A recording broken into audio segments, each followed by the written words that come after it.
agenda item. 1828, resolution. No, I've never met Jeff. Nice guy. Contractor. Wearing my mask the other day, I was talking about All right, welcome everyone. This is the 8th day of June 2020. Prior to the start of the regular meeting, we have a public hearing on the proposed annual budget ordinance for the fiscal year beginning July 1st, 2020 and ending June 30th, 2021. Is there anyone in the audience that wishes to speak on the budget at this time? All right, seeing none, then we will proceed with the regular meeting of the Board, Mayor, and Aldermen. First is the roll call. Ms. Golden. Mayor Curley, Here. Mayor Pro Tem Blanks, Here. Alderperson Berry, here. Blackwell. Here. Dunn. Here. Noes. Here. Mathis. Here. 7 present. The chair detects a quorum, so we'll proceed. We're very, very pleased that Reverend Don Dixon is with us again this evening. I ask him to step to the podium and offer our invocation. I ask everyone to please stand and remain standing as Pastor Dixon leads us in a pledge of allegiance after the invocation. Pastor Dixon. Thank you. Let us pray. Eternal God and Creator of all, we ask as members of the Tullahoma Board of Aldermen and Mayor look at the agenda set before them, that they use wisdom to govern among the conflicting interests and issues, a sense of fairness for all our people, a thirst for justice and rightness, and a confidence in what is good and fitting, and give them the ability to work together in harmony. And we pray for each of them personal peace as they serve our community, putting service above self. We ask all of this in thy name. Amen. Amen. Join me in the pledge. I pledge allegiance to the flag of the United States of America and to the republic for which it stands, one nation under God, indivisible, with liberty and justice for all. Thank you, Reverend Dixon. Appreciate you being with us as always. Thank you for your work. Okay, next is, I'm going to go out of order just a little bit. Is there anyone in the audience that wishes to address the board under the public comment section? I do. Okay, if you would, if you don't mind, step to the podium and offer your name and your address for the record, please. Okay. My name is Cassandra Confer. I live at 940 McKellar Drive here in Tullahoma. Welcome. Thank you. I just have a few issues. I didn't know where else to go, so I'm here Well, tonight. we all have issues too. On our road, it's kind of like a circle drive. It's a quiet neighborhood. We've had some problems with some speeders. I've contacted the police. They barely did anything. I've contacted the county sheriff's office. They have not done anything. I contacted the state police, and now they're coming out and doing something about it. But the problem is that there's no speed limit signs, and we have called your office a few times trying to get speed limit signs up. And apparently no one knows what the legal speed limit is in that neighborhood. I'm here to suggest that it's 25 miles an hour. There's several kids who live on that road, that play on that road. We have a hill they like to ride their bikes up the hill. They're kids, they like to have fun. We have an individual that we've given the license plate number and her address to the police. She has come within inches of hitting a child because she's on her phone speeding, not paying attention. She's almost hit my husband when he was weed whacking the weeds out of the ditch. She's almost ran over my dog who was in my yard at the edge of the road. It's a big concern. I mean, he's an adult, he can jump out of the way. Dog shouldn't be that close to the road, I understand that, but these children is my big concern, and something really needs to be done about the speeding and the patrolling. If we could get, the state police said that without a speed limit sign, it posted in black and white, they cannot write any tickets for anybody that's going under 55 miles an hour. All right, so I'm sorry for your frustration. I appreciate you being here tonight. See the gentleman in the corner right back there, that's the new police chief. He's doing an excellent job. Chief, do you mind walking out with this young lady and y'all talk about it? This young lady right up here is the city administrator. She's the one that could determine about posting speed limit signs and things like that. Okay. So between the two of them, they'll get it worked out, I promise. Okay. We all want a safe community. And then I have another concern. There is another, what was that road? We was at my friend's house the other night. The speed limit's posted for 30 miles an hour, and there is somebody well going over 50. The speeding in the town in general is a big concern, and off the side street there, the lady's house that we were at, she said there's 17 kids that live on that road. 17 kids that ride their bike down that road that the guy was going well over 50 on. And then, sorry, one more thing. I work over at Skills Development Services. You know, we participate in the community and stuff, and over there underneath the bridge, there's a lot of graffiti. Is there anything we can do about that? Because none of us want to see the things that are displayed in that graffiti, and especially the population that I work with, they don't need to see that. I understand. So I know it has been defaced, I know it's covered over. Again, Mrs. Moody is the one that could make sure that's taken care of, and Mr. Taylor over here can, I'm sure can take that matter. I up as well. appreciate y'all listening. Oh, no, to my you're concern. welcome anytime. Okay, Thank you. Have a good night. You too. So Chief Williams is over here in the corner, okay? Okay. If you would visit with him on the way out. Anyone else have anything to discuss? That's not later on the agenda.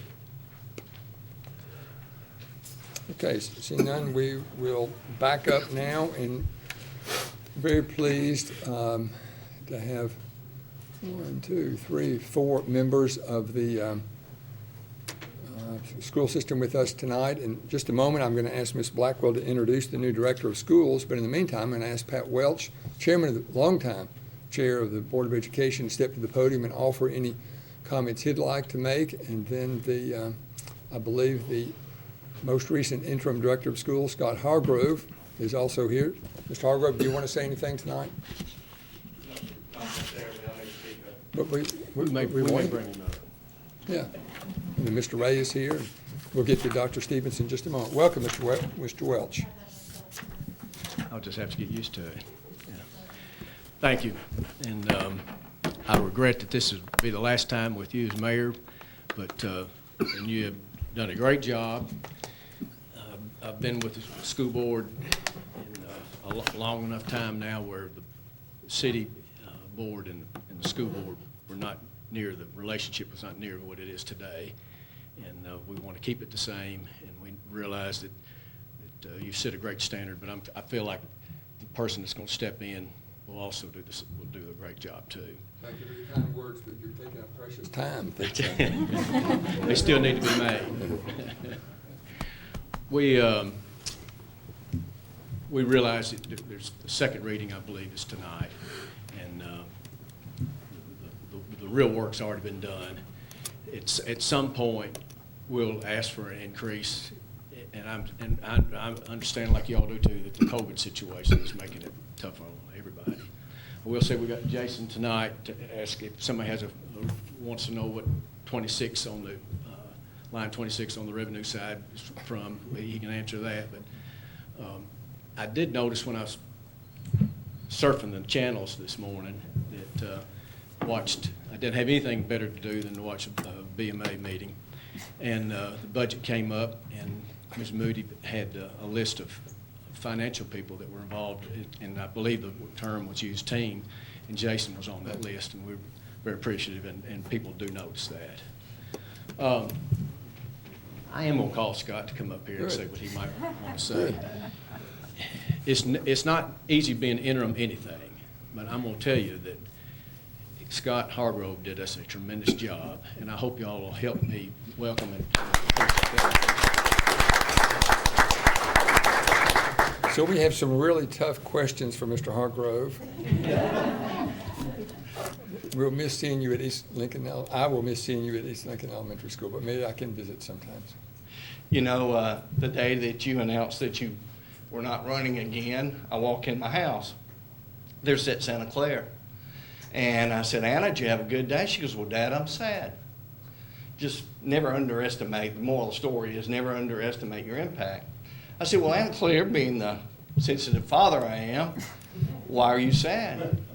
She goes, Mayor Curley's leaving. He won't be running again. He's my mayor. He's the only mayor I've known. He's come and talked to me every year I was in school. And you wonder about the impact of that. Well, there's a great impact. 17-year-old girl, he's the only mayor I've ever known. And we appreciate your service to our community. First time I saw you, you were in a dugout. It was in 1974 with Coach Mathis. And I thought you were the tallest man in the world until I saw Woodland Long a few years later. But it's been an honor to lead the school system. We're rolling right along athletically. We have a good football season, soccer, competitive, state golf, and girls golf. Great basketball season, outstanding wrestling season, girls and boys, and then boom, March 20th hits. There was not a course that I took in college. There was not any kind of training for this. Who I want to recognize are our teachers and our staff. Was our plane perfect? No, but it's pretty doggone aerodynamic. I want to thank our teachers, our staff, our nutrition team fed over 100,000 people during the closure, 100,000 kids, provided meals, and we're on second week of mobilizing our summer feedings. And our families and kids. It's not hard. You've got an elementary age student at home. It's not easy. And our kids' resilience, the class of 2020 will always have a huge asterisk in a special way. But I'm proud of what we accomplished in this. What the future holds, I don't know. We've got a great captain at the helm in Dr. Stevens. But it's been a real honor and a privilege to lead our school system in a crazy time. But chaos is tolerable in small doses. Appreciate all of y'all's support. And I want to present our new superintendent, Dr. Katrine Stevens. Thank you, Mr. Hargrove.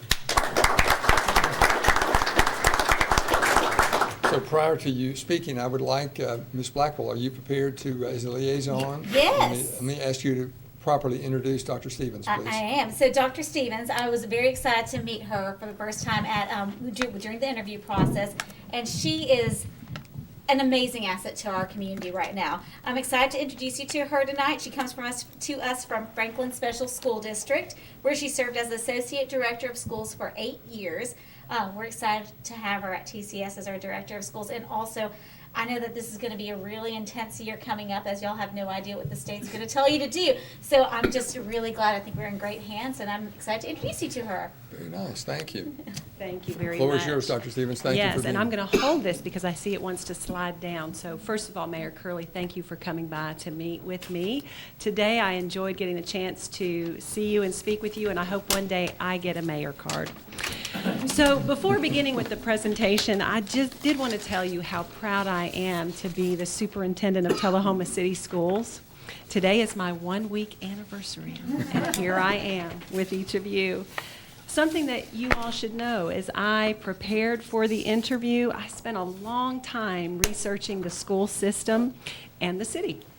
And something that I discovered, which was very inspiring, and certainly played a powerful role in heightening my interest to joining Tullahoma City Schools, was the strong relationship with the Board of Mayor and Aldermen and our school board. That is very important.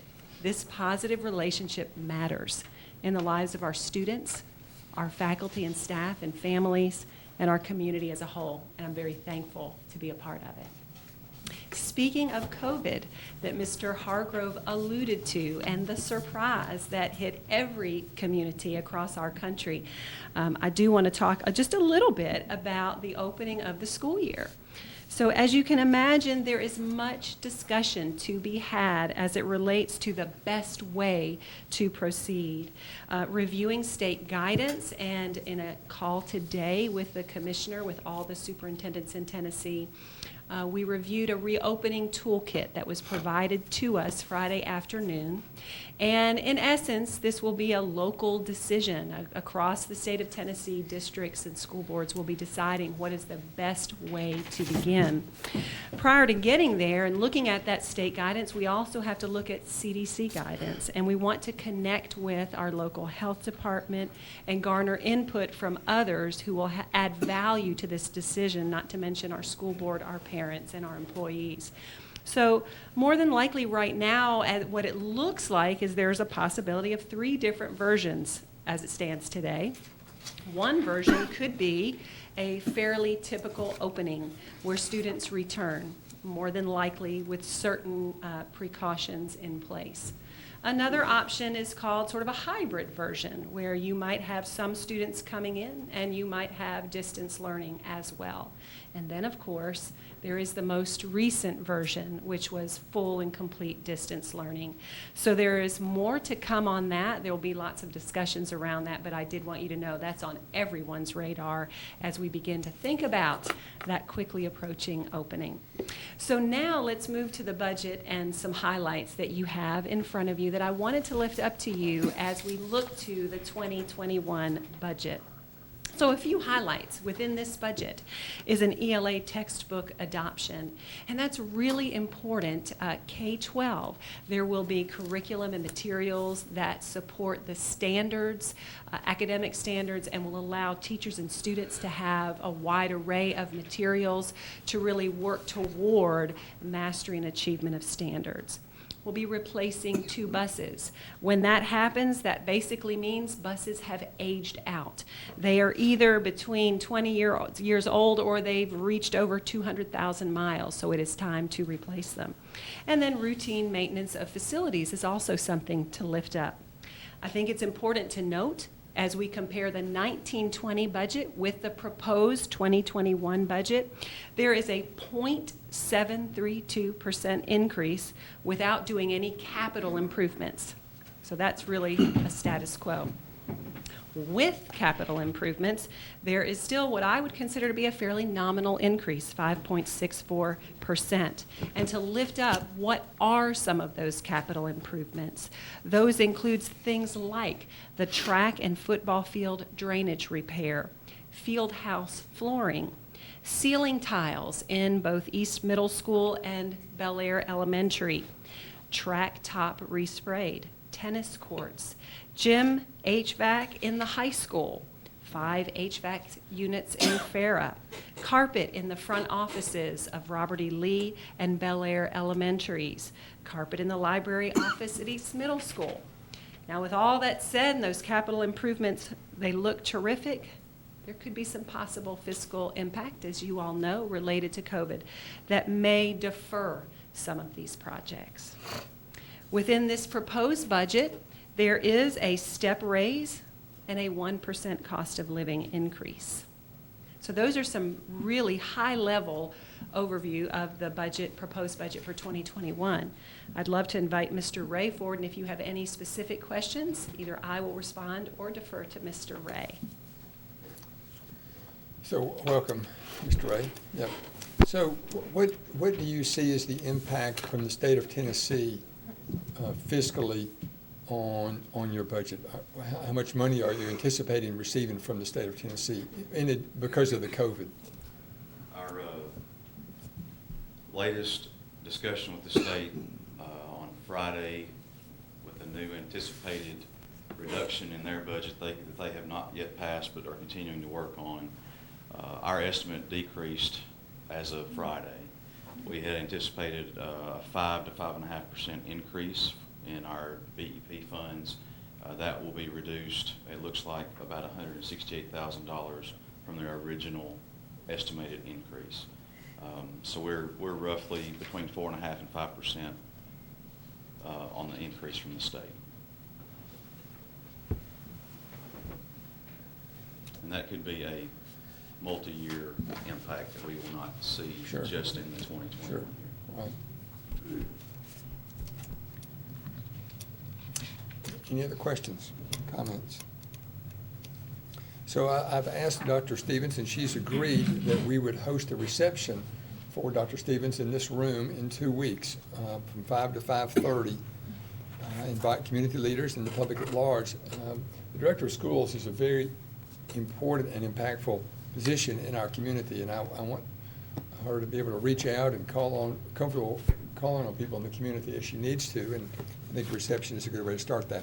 So from 5 to 5:30, 2 weeks from tonight, a reception in this room, and we'll figure out at some point how we're going to do all that. Or rather, Ms. Moody probably will. So, Thank you very much. I look forward to getting to know each of you. good.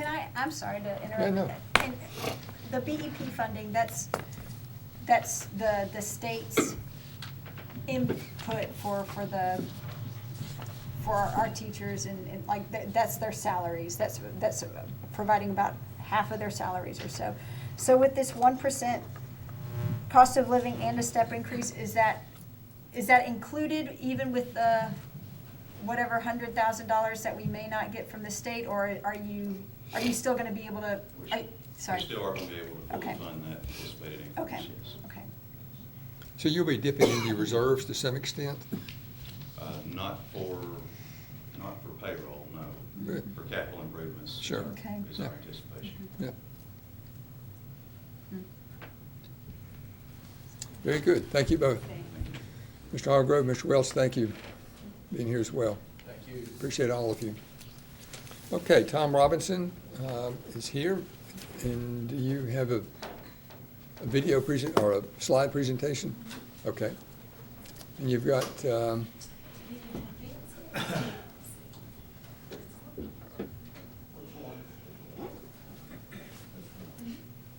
looks like you've got at least two board members here. I can't see some people back there. Out of an abundance of precaution and social distancing, that's all we were able to gather. So we hope that they will,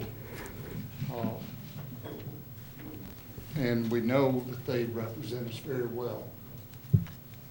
I stand before you today with an annual report. We do this every spring, and we're a little late this spring, but of some of the activities that we've done during the current year to kind of give you an overview, and then also to give you a little bit about what we're looking forward to in the coming year. So it's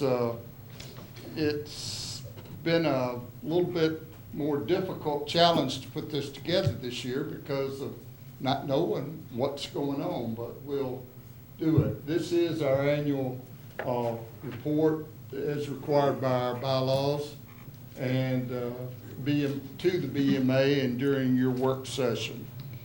What have we been working on? We continue to do the things that we do. I mean, we do this every year, whether we have new programs, old programs, or whatever, but we work and network with our regional organizations, ECD, TVA, AEDC, UTSI, Motlow, just the whole shebang. We work with them because everything that we do, all of us, involves economic development in some form or fashion. We're continuing to work with our allies. As I said, I'm not sure the screen is down, but if you haven't already, you'll be getting a copy of this, and I encourage you to go over it. If you have any questions, let me know. And then we stay in contact with, through visitation, phone calls, Facebook, whatever it takes. We try to stay there, and so we, like I say, we all work together in our economic development, trying to make this community a better place. Our charter, and we work with 4 main targeted sectors: retail and commercial development, technology-based industries, medical and healthcare, and aviation and aerospace. We also support the County Industrial Board. They do the heavy lifting on industrial projects if we have them, but we were put in charge to kind of give some added oomph, for lack of a better term, to these sectors. what have we been doing in that? Let's talk about our retail and commercial sectors. We have, I think most of you know, a partnership. We actually contract with a retail consulting firm called Retail Strategies each year. They keep us up, keep all our demographics current. They represent us in trade shows. They represent us with members of the retail industry, plus developers that might have an interest. They go out and solicit those. These people actually know the people that we know about, but they know them, so it's good to have. We also attend, there's a big show called Recon in May of each year in Las Vegas. They didn't go this year, surprisingly. Most of those kind of things were shut down. But we still do, I say we, locally, we work with them and attend some International Council Shopping Center events. There's one generally in August of each year that's either in Nashville or Louisville, Kentucky. We go to that and we seek out and we get to know people, because like everything else, when you're marketing, relationships is key to a lot of our success. We also attend an event in Atlanta, and as of this date, that's currently on in October. It's the Southeast Exhibition, and we'll be going to that. We continue to work with our local developers and people as they look to restructure, move things around. An example, we had our Kmart unfortunately went out of business a year and a half ago now. And we worked with the owners of the building, the owners of the land, and with a group to work on getting the Hobby Lobby store to come back in. And if you've driven by there, you will see the activity on that. These are just some of these particular, in sort of the last 5 years, main brands that we work with Retail Strategies, local developers, our contacts, to bring these businesses and some more into our area. Big one up there was Publix. That was a biggie, and we worked a long time and a lot of activity to bring that in. And Mr. David Crabtree, who owns Brookside Properties, they're now one of the partners in the mall. They were instrumental in bringing them in. And as I said, Hobby Lobby is underway. Hibbett Sporting Goods is moving as part of the mall restructuring. They're moving sort of almost next door and expanding, doubling their space. And one that we were cautious and worried about, but we did some, not anything we did, it's just that the people of this area have shopped enough to make JCPenney decide, as they go through their restructuring, they're gonna keep somewhere between 300 and 400 stores in their chain, and ours is gonna be one of them. So there's some work done into that. In the technology sector, we've worked to hand in hand with TUA, the TBA, and others to really promote our fiber to the premises. That's a big deal. We're one of 7 cities in the state that has fiber to the premises throughout our area. And that is involved in a lot of decision making. We also attended, and this is sort of the first year we had an opportunity to arise, and back in December, and we attended in Chattanooga a place called Project Voice. And I'm going to move ahead to that. That is a trade show, and it's an international trade show. We actually were able to have an exhibit booth and try to attract people who service the voice assistance industry. You say, what is that? You've heard, hey Google, or Amazon, or Alexa, or Siri. that's all voice actuated commands, and there's a whole industry of that. It is the fastest growing technological advance that has ever been. Let me repeat that, ever been. They've gone from practically nothing to, in less than 2 years, 48% of American households have some form of voice assistance device in their home. And so hopefully right now, if the creeks don't rise, we've got some money in the budget. We're going to go back and work that. We had a team of about 6 people. And the people that are in this are companies, and the designers are just like programmers. And so we're trying to look at how we can capture interest in those people, given all of our technological advances here, how we can interest more of them in working with us. There's some possibilities of working with Motlow in some of the work they're doing with visual, the VR they call it, the things where you put I don't know what you call them, a headset on, and you think you're somewhere else. But using the voice actuator, we believe that that's going to be a real thing for us. One of the things that we were excited to find out on the last line of this, and Mr. Bradley Metrock, who is the CEO of Score Publishing, his firm actually put this international show on. If you don't think international, the booth right across the aisle from us were people from Russia. And there are all kind of international companies there. It's a very growing, fast-growing industry, and we want to see if we kind of get in on the ground floor, and we think we are.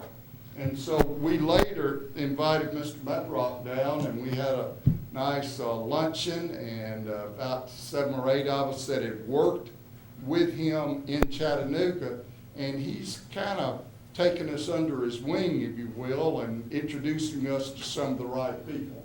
So again, it's relationships.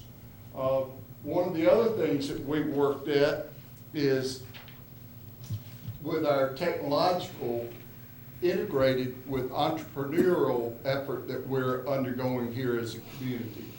We applied for back in November and were accepted as one of 10 communities across TVA's service region to be accepted as a program called the Community Innovation Academy. And TVA has brought in a special consultant. We've been to a 2-day meeting in Chattanooga. We had another one last week. Again, because of COVID, it was virtually done. We will be going to Huntsville in August. But in that, we're coming up with ways that we can build the entrepreneurial capacity and build our ecosystem, entrepreneurial ecosystem here. And we have recently had some recognition by a think tank out of Arkansas, in which in their whole district, Tullahoma, Manchester Micropolitan Statistical Area, now that's 3 counties, not just Coffee County, but Franklin County and Moore County. That area, and that's a census designated designation, that's rated us as having the most young entrepreneurial firms, and it doesn't mean young in age, it meant young in how long they've been in business. And we had also, they rated us very high because of the number of highly educated people in those firms. And that spinoff is bringing in even more firms, and I'd be glad to come back and talk to you some about that at another point. But just suffice it to say, we've been involved in that, and our local team that went to the Chattanooga meeting, and we'll be going to others, and then coming back and working with a steering committee to work on these plans. Is consist of myself, the city administrator, and our downtown coordinator, Shelley Smith. So we're working along, and a lot of phone calls and webinars and Zoom meetings. It's all very very interesting. Sometimes I think I'm getting Zoom overload, but we're going that. And speaking of that, and Shelley Smith, one of the groups that we have really developed a good collaboration, and they're doing in so many ways, working with Motlow State Community College, and they've got their new robotics center. They've got their new program, Motlow Train, in which they are actually training businesses that will learn how to do what they do better, and things such as selling over the internet and those kind of things. And then they're out online, their Motlow Train Education to Go programs. They got, we saw last week, it's like 10 or 12 new programs that are free. And if you're in business or just somebody that wants to improve your skills, they will actually do that for you and at no cost to you. So it's a way that they're helping to improve the population to develop our skills, so it's pretty good. Moving along, we continue to work with our healthcare and medical sector. That's been real critical over the last 3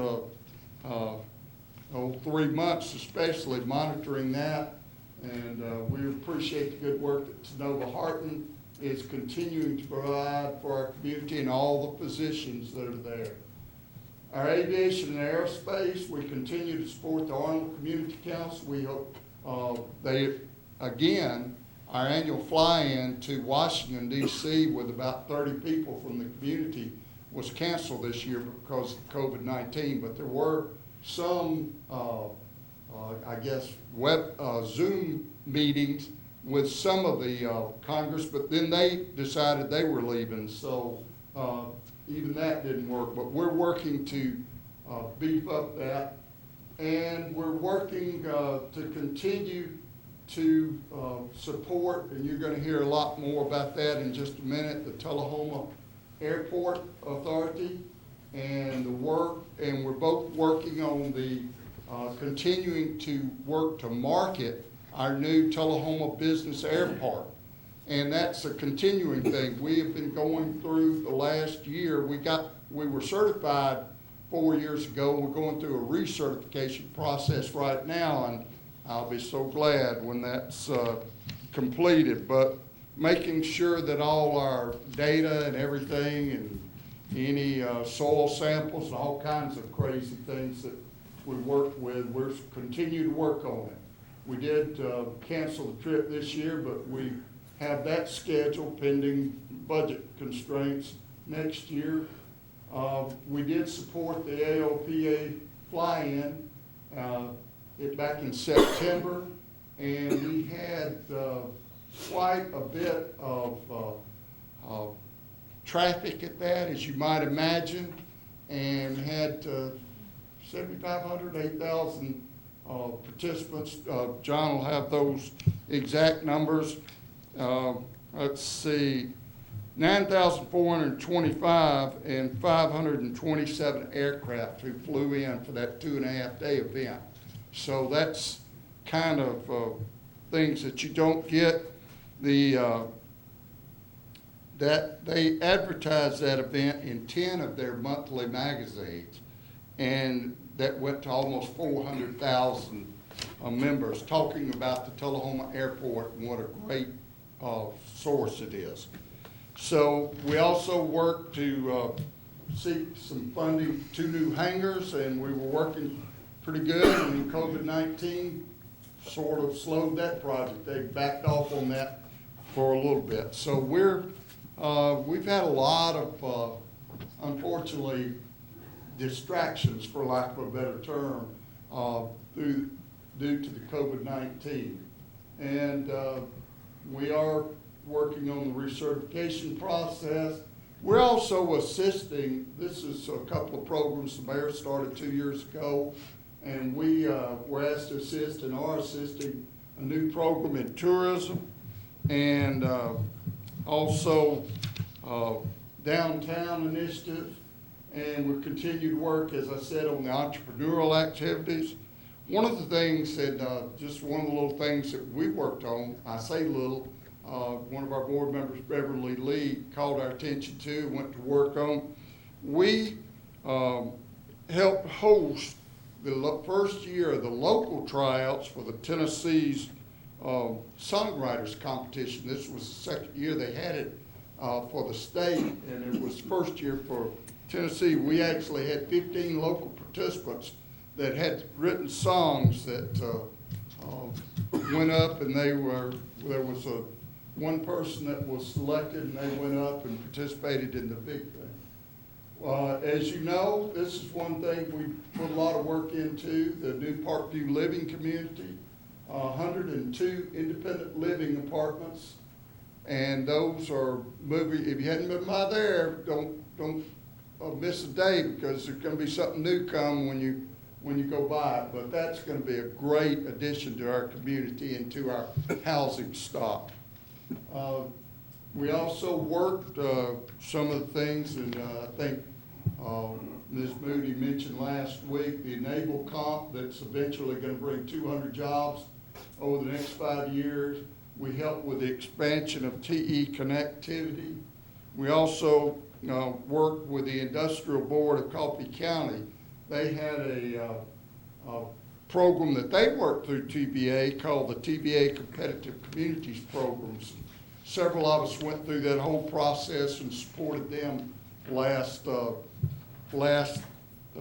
May and June and July, so that was a good thing. I hesitated putting this up. This is what we were looking at before COVID-19 fully hit. Our unemployment rate had moved down. That was the last figures, 4%. That's now, the latest ones were 21%, and we expect that that's going to come down like the state, and we expect that to move back down pretty quickly. Business license issued were a little slower last year. Our sales tax revenues, however, have continued to go up, and that's something in this day and age.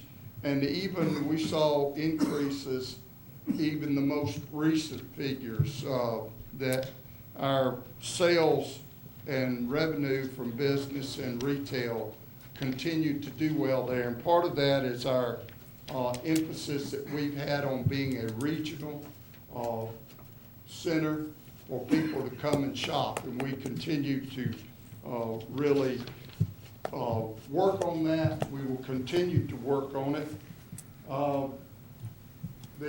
As far as our budget request, we worked with Ms. Moody and Ms.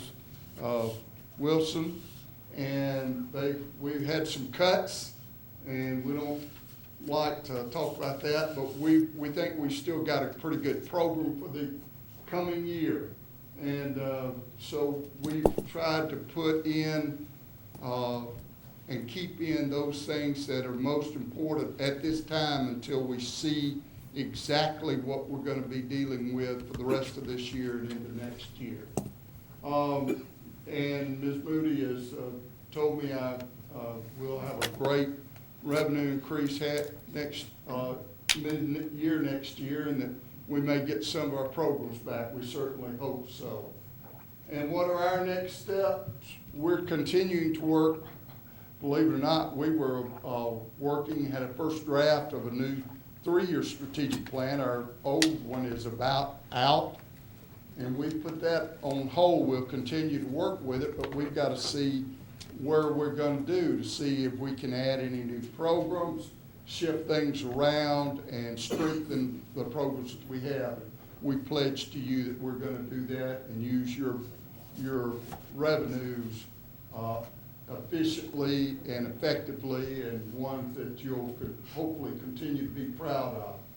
We're gonna continue to work on such things as the Arnold Community Council, our marketing plan, and our visits and marketing. We are hopefully gonna be able to go to several of our most important trade shows and working on that. But we've had a busy year, and we are, I'm fully confident we're gonna have another busy year in the future.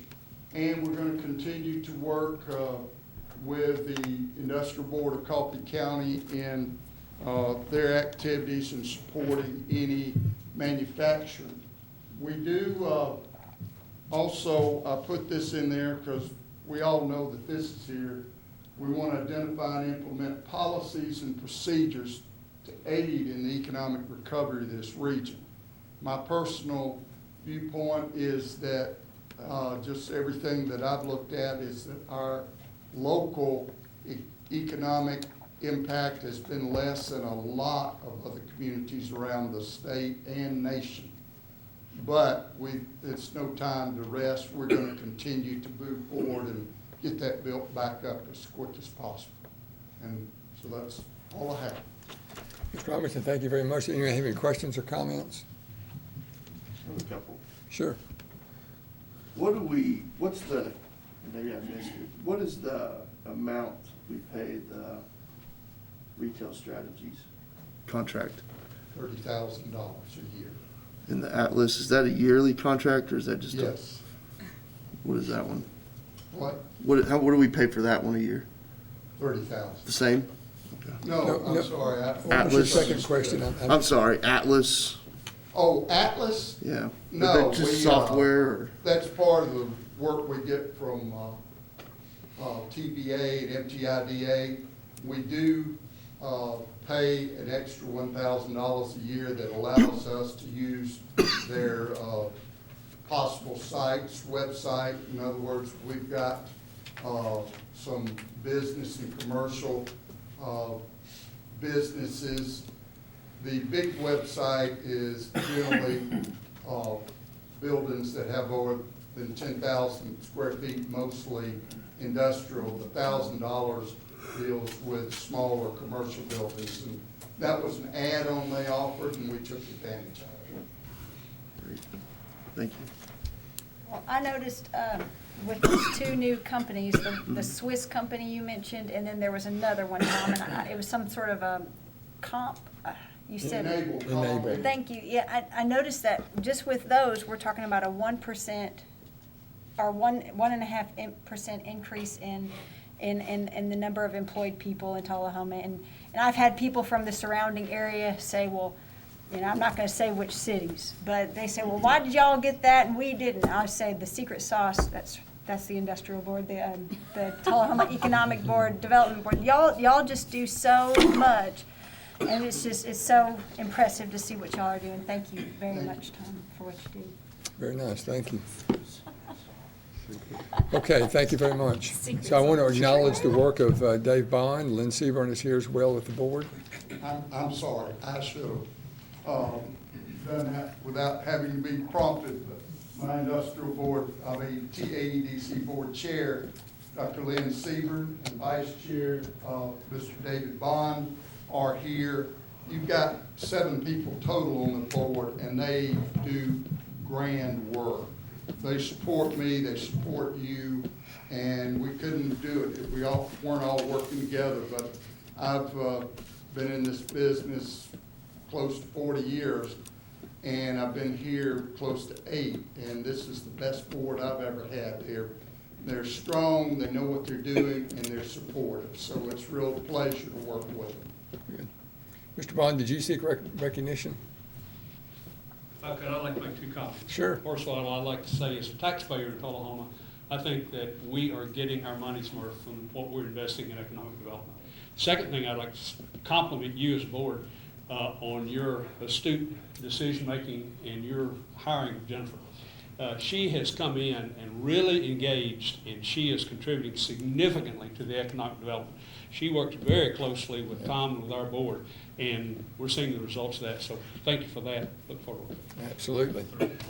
You're here. Thank you. Okay, third on the agenda tonight is the Tullahoma Airport Authority. So I see 1, 2, 3, 4 members. Who wants to be, Jennifer, John, Paul, Don? Who wants to be recognized? I guess John Glass does.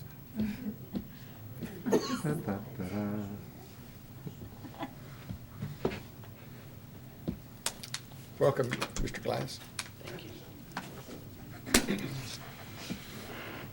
Yes, we do have Jennifer Benetti Lugini here, who is our secretary, Paul Sirks, who's our chairman, and Dr. Daniel, who's our treasurer. Our staff members, we have 3 full-time staff members. Myself, Jimmy Chapman, who have over 57 years of experience at the airport. Cindy Duke, who is a new full-time employee. She was a United Airlines flight attendant. Sarah Kofelt, James Wagner are both full-time college students, going to be engineers. Sarah Smithson is going to ETSU to study psychology.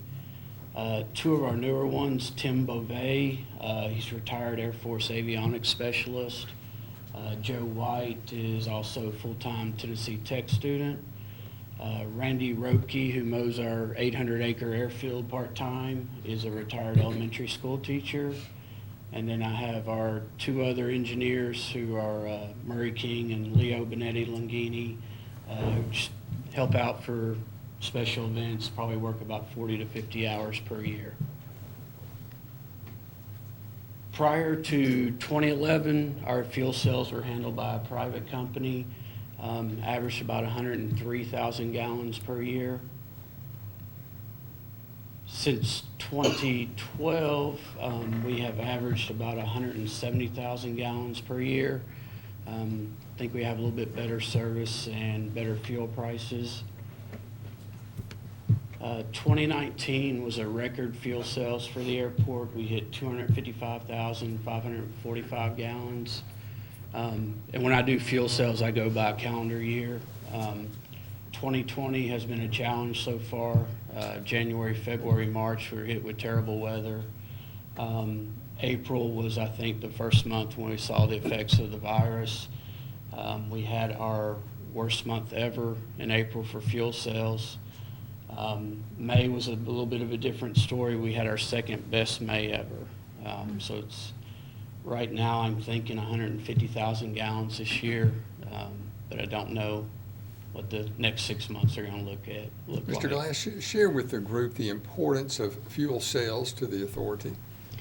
And this is what I say I think every year, but the more fuel we sell at the airport, it's the less appropriation we need from the city. And that's one of our top goals. Our current fuel prices as of 5 days ago, we're very competitive with our neighbors. You can see we're at $3.10 and $3.35 a gallon on avgas. We're at $2.99 a gallon on jet fuel. If you look at Nashville, they're at $6.48 and $5.04. If you do the average of fuel prices within a 50-mile radius of Tullahoma, they come in at $4.10, so we're about $1 less on that, and then $3.54 on jet fuel. John, do they have an app? You know how you can have an app on your phone that'll tell you where the cheap gas is? Is there an avgas app too? Sure is, yes.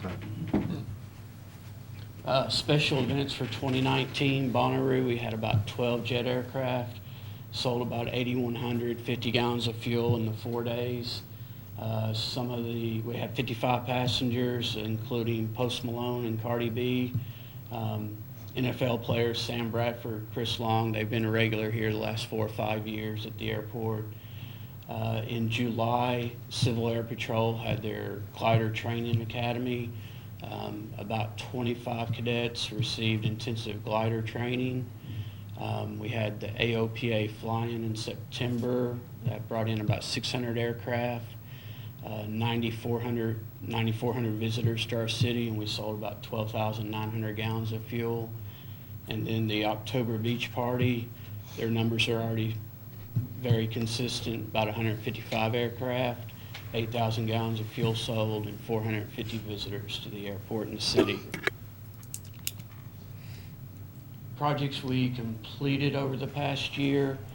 We did some drainage improvements on a taxiway and also the south ramp area. The picture you see there is Northwest Hangar 2, which was completed. They presently have 2 Falcon jets based in there, and then some routine pavement maintenance projects.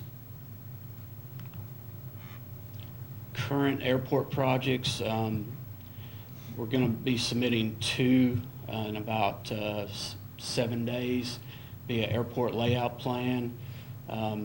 That's kind of the blueprint of the airport. Our first one was completed in 2008, and they recommend updating it about every 10 years.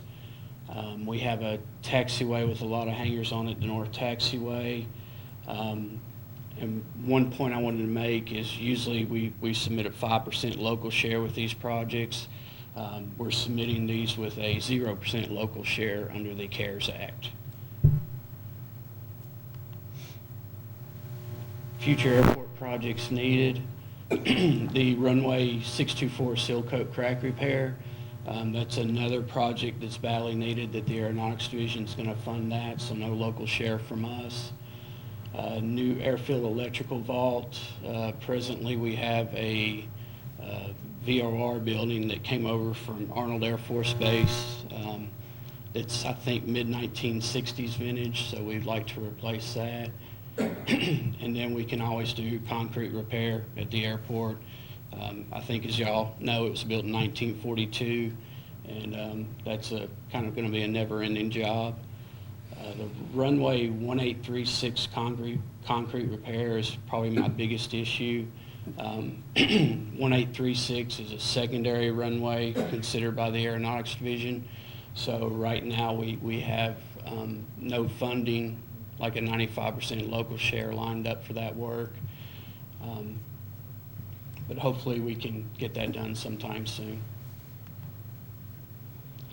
When I talk about the 95% share that the State Aeronautics Division pays on it, it comes from the Tennessee Equity Fund. So every gallon of gas sold to airplanes in the state of Tennessee, there's a 4.5% sales tax on that. Currently, the commercial service and the GA airport split 94% of that. The fund reached about $50 million in 2011, 2012. After that, Federal Express got a tax write-off on what they contribute to the fund. Last year's receipts totaled about $26 million.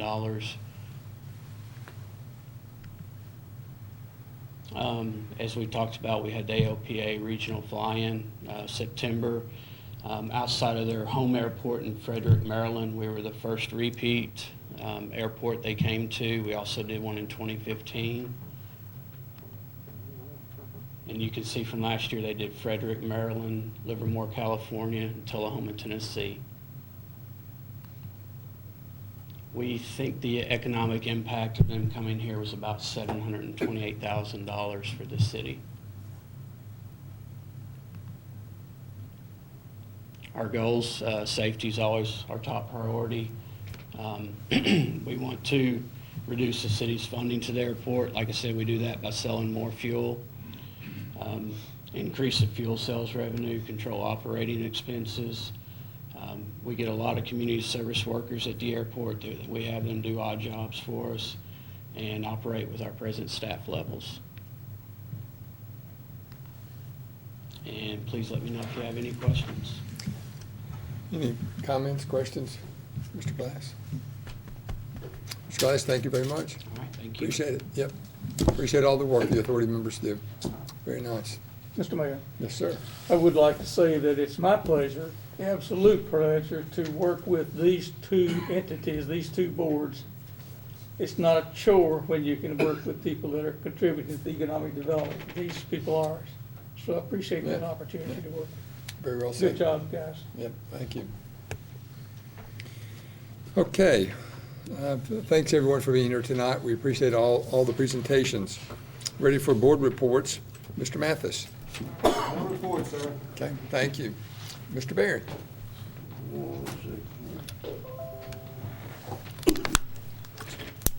Couple real quick things. I read in the paper, I think it was recent, congratulations to Phil Henderson, Yeah. Tullahoma's finest, his picture in there. Yeah. Also want to, serving on the Consolidated Communications, which is Comm Center 911, I want to thank Lowe's. They needed a grill, and we were trying to save the taxpayers $250. So Lowe's donated a grill, came out there and delivered it, because they work kind of 24/7. Sometimes they don't, they'll go out and grill a bunch there. So when are we gonna test it out? They said give them a call and they'll make us some burgers. So I say we go up there. And it's a neat, if you've never, and I'm sure you all have, it's actually really incredible Yes. what they do there. And just kind of fully understanding everything they do. My screen's everyone on here. One thing that driving through town, and I've noticed it a while ago, and it's still kind of there,